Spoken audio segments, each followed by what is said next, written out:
గురించి దేవీ శరణవరాత్రి ఉత్సవాలు రాబోతూ ఉన్నాయి. దేవీ శరణవరాత్రి ఉత్సవాలు ఎందుకు జరుపుకుంటాము, ఎలా జరుపుకోవాలి, ఎలా జరుపుకుంటే ఆ అమ్మవారి అనుగ్రహానికి మనం పాత్రలమవుతాం?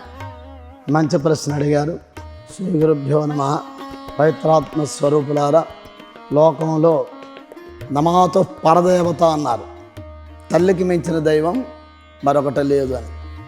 అందుకే ప్రార్థనా శ్లోకంలో సర్వమంగళ మాంగళ్యే శివే సర్వార్థ సాధికే శరణ్యే త్రయంబకే దేవి నారాయణి నమోస్తుతే.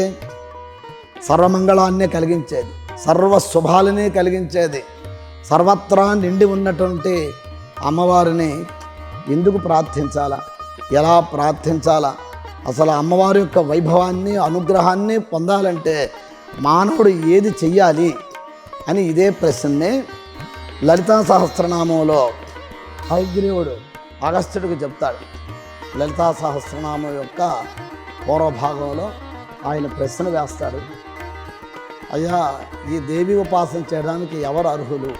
వారు స్త్రీలైనా పురుషులైనా బాలురైనా వృద్ధులైనా ఎవరైనా చెయ్యొచ్చా అని అంటే ఎవరైనా చెయ్యొచ్చు. అమ్మవారి యొక్క అనుగ్రహాన్ని పొందడానికి వారు వీరని కాదు. ఆబాల గోప విదిత సర్వానుల్లంఘ శాసన శ్రీచక్రరాజ నిలయ శ్రీమత్ త్రిపుర సుందరి. బాలుడు మొదలుకొని ఆబాల గోప విదిత అందరి చేత తెలియబడేది అనమాట బాగుగా ఉంది. కాబట్టి తల్లిని ఆరాధించడానికి ప్రతి ఒక్కరికి సులభమైనది.